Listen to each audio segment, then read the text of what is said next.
मसूरी नगर पालिका की आयोजित बोर्ड बैठक में 61 प्रस्तावों पर चर्चा की गई, जिनमें अधिकांश को सर्वसम्मति से पास कर लिया गया। हालांकि यूआर 15 के तहत लाए गए एक प्रस्ताव को सभासदों ने निरस्त कर दिया। बैठक में 2025-26 का बजट प्रस्तुत किया गया, जिसे भी सर्वसम्मति से मंजूरी मिली। बजट के दौरान नगर पालिका की लीज पर दी गई भूमियों के रखरखाव को लेकर पालिका प्रशासन के खर्च पर नगर पालिका अध्यक्ष मीरा सकलानी और बोर्ड ने आपत्ति दर्ज की। उन्होंने कहा कि लीज धारक को संपत्ति की देखरेख करनी चाहिए और पिछली बोर्ड के किए गए घोटालों के प्रमाण सामने आ रहे हैं। इसके अलावा मसूरी गांधी चौक पर वेंडर जोन बनाए जाने और मसूरी मॉल रोड पर गोल्फ कार्ट का संचालन पर पॉलिसी बनाने पर चर्चा हुई। मॉल रोड पर गोल्फ कार्ट का संचालन सायं 5 बजे से रात 10 बजे तक प्रतिबंधित किया गया और नियमों के उल्लंघन पर जुर्माना राशि बढ़ाई गई। यूआर 15 का हमेशा मिसयूज किया गया, ठीक है। तो हमारा कहना यह है कि हमारे किसी भी प्रस्ताव के लिए हम मना नहीं कर रहे, लेकिन व्यक्ति को सोचने का मौका चाहिए।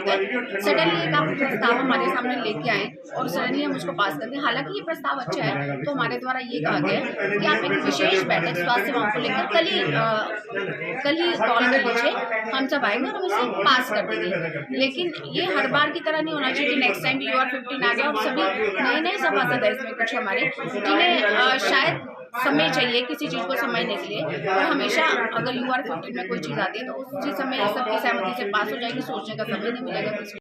जो प्रस्ताव यहाँ पर आया है वो उसका आर्किटेक्चर नक्शा वगैरह बनाने का आया है उसका, तो उसमें हमारा विरोध ये है कि जब तक जिस व्यक्ति की वो प्राइवेट कोई व्यक्ति है, उसकी ज़मीन है, जब तक वो यहाँ नगर पालिका में लेटर लिख के नहीं देता कि भाई मैं ये ज़मीन नगर पालिका को देना चाहता हूँ या उसके साथ कोई एमओयू साइन हो कि भाई किन शर्तों पे ये वेंडर जोन बनना है, वो ऐसा तो कुछ आया नहीं कोई लेटर वहाँ से, ना उससे कोई एनओसी आई है, तो हम ऐसे प्रस्ताव को कैसे पास कर दें कि भाई उसका जो है वो आर्किटेक्ट द्वारा नक्शा बनाया जाए।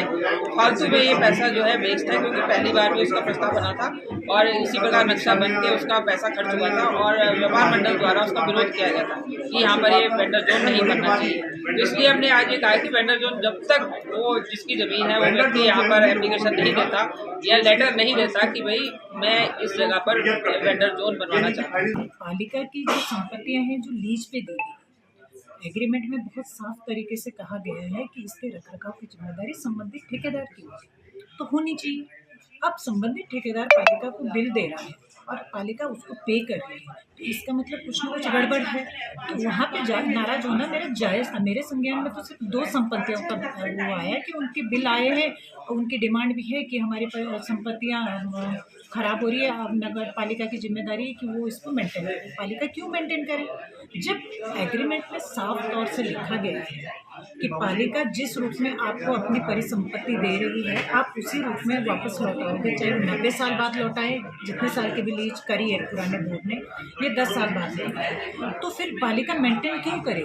फायदा ठेकेदार ले रहे हैं और पैसा पालिका लगाएगी उसको मेंटेनेंस के लिए, तो पालिका को फायदा क्या है? पालिका को क्या मिल रहा है? आई कहाँ से आएगी पालिका के पास? तो उस मुद्दे पे मैं नाराज हुई हूँ और जो मेरा नाराज होना बनता भी है। मैंने बहुत स्पष्ट रूप से संबंधित अधिकारियों को निर्देश कर दिया है कि आज के बाद इस तरीके की उर्द नहीं होगी। जो अकाउंटेबिलिटी है अकाउंट में वो बनी रहनी चाहिए और आज के बाद जो भी नगर पालिका की जो संपत्ति लीज पे गई है उसके रखरखाव की जिम्मेदारी पालिका की नहीं होगी, संबंधित ठेकेदार की होगी, जो कि एग्रीमेंट में ऑलरेडी तय है। वेंडर जोन हमको बनाना है और हमको चाहे नगर पालिका की अगर सही जगह नगर पालिका की ज़मीन मिलती है हम वहाँ पे बनाएंगे। कोई प्राइवेट पार्टी है जो देना चाहते हैं नगर पालिका को अपनी ज़मीन उस पर बनवाना चाहते हैं, हम उनके साथ भी जो भी हमारी टर्म ऑफ कंडीशन होगी अपनी टर्म ऑफ कंडीशन को ध्यान में रखते हुए हम उनके साथ भी ये कोलैबोरेशन करेंगे। लेकिन मकसद वही है कि वेंडर जोन बनाना है, वो तो बताएंगे। अल्मोड़ा जनपद के द्वाराहाट कस्बे में आयोजित होने वाले स्यालदेव बिखोती मेला हर वर्ष वैशाख माह में बड़ी धूमधाम से मनाया जाता है। इस वर्ष मेले की तैयारियों को समय से पूरा करने के लिए द्वाराहाट नगर पंचायत सभागार में मेला समिति ने बैठक का आयोजन किया। बैठक में उपजिलाधिकारी, नगर पंचायत अध्यक्ष, थानाध्यक्ष द्वाराहाट और क्षेत्रीय जनता ने भाग लिया। उपजिलाधिकारी ने सभी विभागों को मेले की तैयारियां चरणबद्ध तरीके से समय पर पूरी करने के निर्देश दिए। उन्होंने कहा कि मेला क्षेत्रवासियों की आस्था का प्रतीक है, इसलिए किसी भी प्रकार की कमी नहीं होने पाएगी। मेला सचिव ने कहा कि पाली पछाव की गौरवशाली सभ्यता के प्रतीक इस मेले के संवर्धन के लिए लगातार प्रयास किए जा रहे हैं। मेले को भव्य बनाने और आम जनमानस की सुविधाओं को ध्यान में रखते हुए सभी तैयारियां युद्ध स्तर पर की जा रही हैं।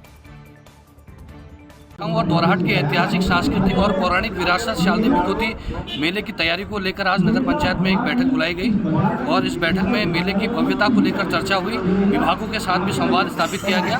हाल नौजुला गरक धड़े के ग्रामीण ठेकेदारगण, ग्राम प्रधानगण और मेला समिति प्रशासन शासन के मध्य मेले को भव्यता को लेकर हमारे यहाँ पर चर्चा हुई। मैं माननीय विधायक मदन सिंह बीजी को भी हमने सर्वसम्मति से प्रस्ताव पास का धन्यवाद दिया कि उन्होंने मेले को 8 लाख रुपए दिया। इस बार भी मेला भव्य होगा। हाल नौजुला गरक धड़े के ग्रामीण यहाँ पर घोड़ा बेचने की रस्म अदायगी करेंगे, साथ ही मातृशक्ति घोड़ा गायन करेंगी, बाहर के व्यापारी आएंगे। सायंकाल में यहाँ पर सांस्कृतिक कार्यक्रम होंगे। विभिन्न विद्यालयों को हमने झांकी के लिए पत्र लिख दिए हैं। तो कुल मिलाकर ये दोराहट का स्वाभिमान ये मेला है और इस सब की साझी जिम्मेदारी है कि हम शारदीय विभूति मेले को भव्य बनाएं। इसीलिए आज यहाँ पर ये बैठक आहुत हुई। जनपद टिहरी गढ़वाल के देवप्रयाग विधानसभा क्षेत्र के कीर्तिनगर उपजिलाधिकारी कार्यालय में LUCC कंपनी की धोखाधड़ी के खिलाफ धरने पर बैठे निवेशकों को जिला कांग्रेस कमेटी देवप्रयाग ने समर्थन दिया। जिला अध्यक्ष उत्तम सिंह असवाल ने कहा कि LUCC कंपनी के निवेशकों के खिलाफ कार्रवाई की जानी चाहिए जो निवेशकों के पैसे लेकर फरार हो गए हैं। उन्होंने मुख्यमंत्री पुष्कर सिंह धामी को ज्ञापन भेजकर निवेशकों को भारत वापस लाकर निवेशकों को पैसे दिलाने की मांग की। सहकारिता मंत्री धन सिंह रावत पर आरोप लगाते हुए असवाल ने कहा कि फर्जीवाड़े के बारे में उन्हें 2022 में जानकारी मिली थी, लेकिन उन्होंने सिर्फ पत्र लिखकर मामले को दरकिनार कर दिया। कांग्रेस नेताओं ने डबल इंजन सरकार से तत्काल कार्रवाई की मांग की और कहा कि यदि जल्द समाधान नहीं हुआ तो कांग्रेस निवेशकों के साथ बड़े जन आंदोलन का हिस्सा बनेगी। आज कीर्तिनगर विकास खंड में उप जिलाधिकारी कीर्तिनगर कार्यालय में जो LUCC कंपनी द्वारा जो एक बहुत बड़े महा घोटाले की ओर जिसका आप अग्रसर है, जिसमें आप देखेंगे कि करोड़ों रुपए लोगों के यहाँ से ठगे गए हैं, उस LUCC कंपनी के खिलाफ आज यहाँ पर एक सांकेतिक धरना प्रदर्शन था जिसमें स्थानीय निवेशक यहाँ पर आए थे और जिला कांग्रेस कमेटी के सभी लोग यहाँ पर थे, जिन्होंने सरकार से शीघ्र मांग की है कि LUCC के डायरेक्टरों को बाहर से वहाँ पर भारत में लेके और जितने भी निवेशक हैं उनके पैसे, LUCC के निवेशकों के पैसे शीघ्र दिलाए जाएं। इसमें कहीं ना कहीं सीधी भूमिका जो हमारे सहकारिता मंत्री हैं धन सिंह रावत जी की इसमें संलिप्त नज़र आती है और मुख्यमंत्री की, क्योंकि सहकारिता विभाग द्वारा उनको लाइसेंस दिया गया और कहीं ना कहीं इतने बड़े फर्जीवाड़े पर धन सिंह रावत ने स्वयं कबूला है कि 2022 में उन्हें पता चल गया था और उन्होंने केंद्र को लिखा है।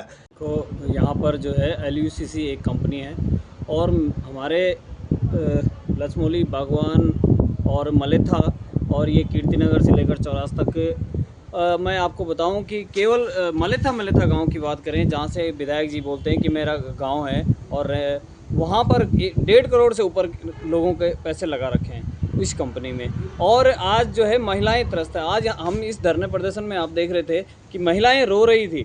उनकी ऐसी स्थिति है कि वो लोग जो है इतने डिप्रेशन में आ चुके हैं कि लोग उनका खुद का पैसा तो गया ही गया, लेकिन उन्होंने जो औरों से भी वो करवाया वो भी उन्हें परेशान कर रहे हैं। और आज स्थिति ये है कि वो किसी दिन भी कुछ भी कर सकते हैं, सुसाइड भी कर सकते हैं, इतना डिप्रेशन में आ चुके हैं। लेकिन जो अपने को यहाँ के नेता बोलते हैं, विधायक जी जो मलेथा के बोल रहे हैं अपने को, वो आज उनके साथ नहीं दिख रहे हैं। ये एक बहुत बड़े दुर्भाग्य की बात है। और आज हमने यहाँ पर सरकार को यहाँ से ज्ञापन प्रेषित किया है, मुख्यमंत्री को और सहकारिता मंत्री को भी। तो हमने यही मांग की है कि इनका पैसा जल्द वापस दिया जाए। पौड़ी पुलिस ने स्वास्थ्य विभाग की टीम के साथ मिलकर लक्ष्मण झूला क्षेत्र में धूम्रपान के खिलाफ अभियान चलाया। स्थानीय लोगों और होटल कैफे संचालकों से बैठक कर उन्होंने सार्वजनिक स्थानों पर धूम्रपान न करने की हिदायत दी गई। क्षेत्र में धूम्रपान की शिकायत मिल रही थी, जिससे न केवल स्वास्थ्य पर असर पड़ रहा था बल्कि लोगों की धार्मिक भावनाएं भी आहत हो रही थी। वरिष्ठ पुलिस अधीक्षक श्री लोकेश्वर सिंह ने इस मामले पर संज्ञान लेते हुए क्षेत्राधिकारी श्रीनगर और थाना प्रभारी लक्ष्मण झूला को जागरूकता अभियान चलाने के निर्देश दिए। स्वास्थ्य विभाग की टीम ने होटल और कैफे संचालकों को धूम्रपान के दुष्प्रभावों के बारे में जानकारी दी और कहा कि यदि सार्वजनिक स्थानों पर धूम्रपान किया गया तो कोटपा एक्ट के तहत सख्त कार्रवाई की जाएगी। पुलिस ने आमजन से अपील की कि वे धार्मिक स्थलों की पवित्रता बनाए रखें और नियमों का पालन करें। लक्ष्मण झूला क्षेत्र के अंतर्गत जनता के द्वारा बार बार ये शिकायत दर्ज करवाई जा रही थी कि बाहर से आने वाले टूरिस्ट के द्वारा सार्वजनिक स्थलों, गंगा तट पर बैठकर और कई होटल्स, कैफ़े इत्यादि में स्मोकिंग की जाती है, जो कि माँ गंगा की मर्यादा के खिलाफ है और साथ ही साथ आने वाले श्रद्धालुओं के लिए भी वो एक डिफ़िकल्टी क्रिएट करती है, जिसका संज्ञान लेते हुए आज सभी होटल्स, कैफ़े संचालकों के साथ हमारी बैठक की गई है। हमारी मेडिकल टीम्स और पुलिस की टीम्स के द्वारा भली भांति सभी को ब्रीफ किया गया है कि किसी भी प्रकार से गंगा तट पर बैठकर और गंगा तट पर बने हुए सभी होटल्स, कैफ़े, रेस्टोरेंट में जो ओपन में स्मोकिंग की जाती है वो प्रोहिबिटेड है। यदि किसी कैफ़े, रेस्टोरेंट्स या फिर सार्वजनिक स्थलों पर किसी व्यक्ति के द्वारा इस धूम्रपान किया जाता है तो ऐसे व्यक्तियों की कोर्ट एक्ट में कार्रवाई की जाएगी। और सभी रेस्टोरेंट्स और कैफ़ेज़ के संचालकों को भी बताया गया है कि यदि उनके कैफ़ेज़ में ओपनली अगर स्मोकिंग की जाती है तो इनके विरुद्ध भी कोर्ट एक्ट में कार्रवाई की जाएगी। सभी होटल्स, कैफ़े और रेस्टोरेंट के संचालकों को निर्देशित किया गया है कि कृपया करके आप अपने रेस्टोरेंट से अपने कैफ़ेज़ में स्पेशल स्मोकिंग जोन बनाएं, जहां पर कोई व्यक्ति यदि स्मोकिंग करना चाहे तो वहां पे जाके कर सके। आपकी इस पर क्या राय है, हमें कमेंट कर जरूर बताएं। इसके साथ ही आप हमारे YouTube चैनल को सब्सक्राइब कीजिए। आप हमें Facebook, Instagram, Twitter पर फॉलो भी कर सकते हैं और संवाद 365 के साथ एक क्लिक में जुड़ने के लिए डाउनलोड कीजिए संवाद 365 ऐप।